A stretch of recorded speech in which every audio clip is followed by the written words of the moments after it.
Sir, multiple sclerosis society of ഇന്ത്യനെ കുറിച്ചിട്ടൊന്ന് വിശദീകരിക്കാമോ? നമ്മളൊരു ജീവിതത്തിൽ ആൾക്കാരെ കണ്ടുമുട്ടുമ്പോൾ ഉണ്ടാവുന്ന ഒരു കാര്യമാണ് MSSൻ്റെ മൾട്ടിപ്പിൾ സ്ക്ലറോസിസ് എന്നുള്ളതാണ് ആ രോഗിയുടെ പേര്.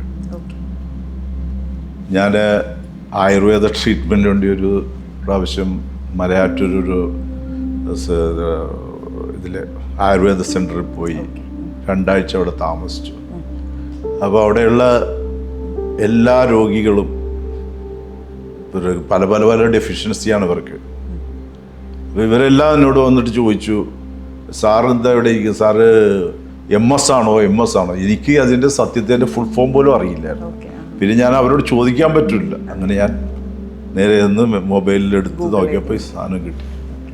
അപ്പോൾ അവിടെ കൂടുതലും വരുന്നത് വിദേശികളൊക്കെ, ജർമ്മൻ അമേരിക്കൻസ് ഒക്കെ വന്നിട്ട് അവിടെ ചെയ്യണം. അവരുടെ ജീവിത നിലവാരം വളരെ മോശമാണ്. കാരണം അവർക്കൊരിടത്തും പോയി കൈനീട്ടാൻ പറ്റില്ല, അവർക്കൊരിടത്തും പോയി ഒരാൾ ചോദിക്കാൻ പറ്റില്ല. ഇപ്പോൾ ഒരാൾ MS ഉള്ള ആൾക്ക് എൻ്റെ അടുത്തേ വന്ന് ചോദിച്ചു, എന്നിട്ട് പൂർണ്ണ ആരോഗ്യമായിട്ട് കാണുന്നുണ്ടല്ലോ എന്ന് വിചാരിക്കും, മനസ്സിലായില്ലേ? പക്ഷെ അവർക്ക് ഇതിന് മെഡിസിനും ഇല്ല.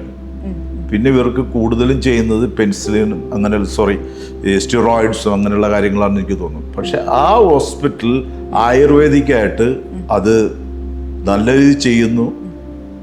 ഇനിഷ്യലായിട്ടാണെന്നുണ്ടെങ്കിൽ മാറ്റിക്കൊടുക്കുന്നുണ്ട് അദ്ദേഹം, മനസ്സിലായി? അത്ര വലിയൊരു കെയർ ആണ്. അപ്പം ഈ ബ്രാക്കറ്റിൽ ഈ MS ഉള്ള ആൾക്കാരുടെ ഒരു കൂട്ടം ആൾക്കാർ നമ്മുടെ അടുത്ത് ഇതുപോലെ തന്നെ എല്ലാ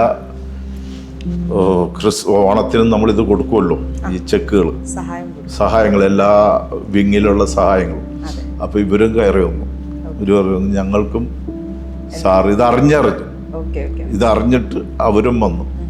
അവർ വന്നിട്ട് ഞങ്ങൾക്കും എന്തെങ്കിലും സഹായം ചെയ്ത് തരണമെന്ന് പറഞ്ഞിട്ട് അവരെയും കൂടി ഇതിൻ്റെ അകത്ത് പെടുത്തി അവർക്കുള്ള മെഡിസിൻസും ഇവിടെ നിന്ന് ഇതേപോലെ കൊടുക്കാൻ തുടങ്ങി. അത് അവർക്ക് വലിയ അനുഗ്രഹമായി. പിന്നെ അവരുടെ പല കാര്യങ്ങളും നമ്മൾ സ്പോൺസർ ചെയ്ത് തുടങ്ങി. അങ്ങനെ അപ്പോൾ അവരെ സംബന്ധിച്ചിടത്തോളം അവരുടെ ജീവിതത്തിന് ദർ ഇസ് നോ എസ്കേപ്പ്. ആ രോഗം വന്നു കഴിഞ്ഞാൽ നമ്മളെ കൊണ്ട് പോകത്തുള്ളൂ. അതിനൊരു എക്സാമ്പിൾ ഞാൻ പറയാം. ഈ ജയ്പൂരിലുള്ള ഒരു ഡയമണ്ട് മർച്ചൻ്റ്, പുള്ളി അവിടെ ഉണ്ടായിരുന്നു. Nice fellow, filthy rich. പക്ഷെ എന്താ സംഭവിക്കുന്നത്, ഈ രോഗം കാരണം ടോട്ടൽ ക്രിപ്പിൾഡ് ആണ് പുള്ളി. കൈ, കാല് എല്ലാം തളർന്ന് ബോഡി മാത്രമുണ്ട്. ഇത് മാത്രം, അതിൻ്റെ അകത്തൊക്കെ ഏതൊക്കെ സംഭവിച്ചിട്ടുണ്ടാവും.